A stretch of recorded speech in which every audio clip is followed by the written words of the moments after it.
Welcome to Aadya TV. నేను మీ journalist Arun. మనతో పాటు ఎమ్మెల్సీకి పోటీ చేయవలసిన అభ్యర్థి మనతోనే ఉన్నారు. ప్రసన్న హరికృష్ణ ఉన్నారు. అడిగి తెలుసుకునే ప్రయత్నం చేద్దాం. సార్ నమస్కారం. నమస్తే అండి. ఫైన్ అండి. ముందుగా ఆద్య టీవీ ప్రేక్షకులందరూ కూడా నమస్తే. సార్ చెప్పండి సార్, ఎందుకు మీరు ఎమ్మెల్సీగా పోటీ చేయాలని అనుకుంటున్నారు? సో నేను బేసిక్గా ఎంప్లాయీ, మొన్నటి వరకు అసిస్టెంట్ ప్రొఫెసర్గా పనిచేసి నా ఉద్యోగానికి నేను రాజీనామా చేసి రాజకీయాల లోపలికి రావడం జరిగింది. సో గ్రాడ్యుయేట్ ఎమ్మెల్సీ బేసిక్గా రెండు సెక్షన్స్ ఉంటారు ఓటర్స్, ఉద్యోగులు నిరుద్యోగులు. అంటే ఉద్యోగుల లోపల మళ్ళీ ప్రభుత్వ ఉద్యోగులు, ప్రైవేట్ ఉద్యోగులు, అదేవిధంగా నిరుద్యోగులు. సో నిరుద్యోగులకు సంబంధించినటువంటి సమస్యలపైన స్పష్టత అవగాహన ఉన్నటువంటి వ్యక్తిగా నేను వాళ్ళ యొక్క హక్కుల కోసం, వారి యొక్క నోటిఫికేషన్స్, వాళ్ళ ఉద్యోగాల కోసం నేను పోరాడాలి అని చెప్పేసేటువంటి ఒక బృహత్తరమైనటువంటి లక్ష్యంతో నేను రాజకీయం లోపలికి రావడం జరిగింది. అండ్ తెలంగాణ రాష్ట్రంలో ఒక క్వాలిటీ అండ్ స్టాండర్డ్ ఎడ్యుకేషన్ మన దానికి సంబంధించిన కంట్రిబ్యూషన్ ఉండాలి అనేటువంటి ఒక లక్ష్యంతో నేను ఈ రాజకీయ అరంగేట్రం చేయడం జరిగింది. అంటే ఉద్యోగుల సమస్యలు, నిరుద్యోగుల సమస్యలు, నాణ్యమైనటువంటి విద్య, ఈ these 3 are the primary agenda. So behind my arrival. ఇప్పటి వరకు మీరు ఒక టీచర్గా ఇక్కడ విద్యా సంస్థలలో ఎలాంటి లోపాలను మీరు పసిగట్టారు? ఇప్పుడు మీరు ఎలా మెసేజ్ చేయబోతున్నారు ఇప్పుడు నేటి యువతకు? సో నేను సింపుల్ అండి, దీనికి ఇది పెద్ద రాకెట్ సైన్స్ కాదు. మీకు ఒక సింపుల్ ఎగ్జాంపుల్ చెప్తాను. మీరు చదువుకున్నప్పుడు మన గవర్నమెంట్ ఎడ్యుకేషన్ సిస్టమ్ ఒక రకంగా ఉంది, సో ఇప్పుడు ఒక రకంగా ఉంది. So there are different factors, చాలా రకాల కారకాలు దాన్ని ఇన్ఫ్లుయెన్స్ చేస్తూ ఉంటాయి. సో ప్రైవేట్ రంగం లోపల ఇన్వాల్వ్మెంట్, కార్పొరేట్ విద్య కంప్లీట్గా పెనిట్రేట్ కావడం, దానివల్ల ప్రభుత్వ విద్యా వ్యవస్థ అనేది కంప్లీట్గా నిర్వీర్యం అవుతున్నటువంటి పరిస్థితి మనం చూస్తున్నాం.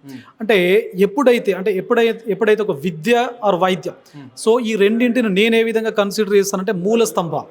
సమాజం యొక్క పరివర్తనం లోపల, మానవ వనరుల పెంపుదల లోపల మూల స్తంభాలు విద్య, వైద్యం.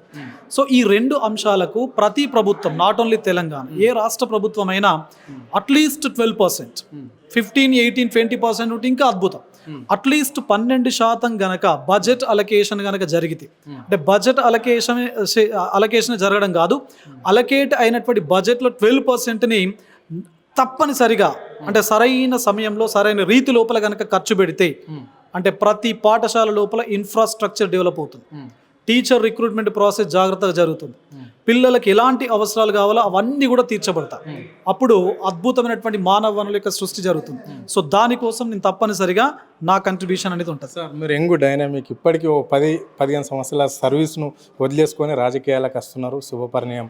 సో మీరు ఇక్కడ ఏ పార్టీ అన్నా, అంటే కాంగ్రెస్ కావచ్చు, బీఆర్ఎస్ కావచ్చు, ఇతర పార్టీలు ఏ అయినా కావచ్చు, వాళ్ళు పిలిచి మీకు ఇండిపెండెంట్గా ఇప్పుడు మీరు ఏ పార్టీ నుంచి మీరు పోటీ చేయబోతున్నారు? నేను 19 సంవత్సరాల ఉద్యోగ జీవితానికి రాజీనామా చేసి వచ్చాను. నేను ఇండిపెండెంట్గా పోటీ చేస్తున్నా. I'm going to contest as an independent candidate. కాబట్టి అన్ని పార్టీలకు సంబంధించినటువంటి మిత్రులు నాకు అన్ని పార్టీలలో ఉన్నారు, నా స్టూడెంట్స్ కూడా అన్ని పార్టీలలో ఉన్నారు. ఈరోజు పార్టీలకు అతీతంగా నా స్టేటస్లు పెట్టేటువంటి పరిస్థితి ఉంది. సోషల్ మీడియా ప్లాట్ఫామ్స్ లోపల అన్ని పార్టీలకు సంబంధించినటువంటి వ్యక్తులు నా ఇన్ఫర్మేషన్ షేర్ చేస్తూ ఉన్నారు. కాబట్టి ప్రసన్న హరికృష్ణ అనేటువంటి వ్యక్తిని మీరు పార్టీలకు అతీతంగా చూడాలి దయచేసి అందరు కూడా. సో పార్టీని అలైన్ చేసి ఎట్టి పరిస్థితుల్లో చూడొద్దు, ఎందుకంటే మనం అందరం కలిసి కొంచెం డిఫరెంట్ పాలిటిక్స్ మనం తెలంగాణ రాష్ట్రానికి చూపిద్దాం. అంటే ఇప్పుడు ఏదైనా ఒక పార్టీ మిమ్మల్ని పిలిచి మీకు టికెట్ ఇస్తున్నాము రండి అంటే మీరు అక్కడ పోగలుగుతారా, లేకుంటే ఇండిపెండెంట్గా పోటీ చేయడానికి ఇంట్రెస్ట్ చూస్తారా? నేను ఇండిపెండెంట్గా పోటీ చేయడానికి సిద్ధపడ్డా. ఒకవేళ ఏదైనా పార్టీ కనుక పిలిచి అడిగితే I will think of it.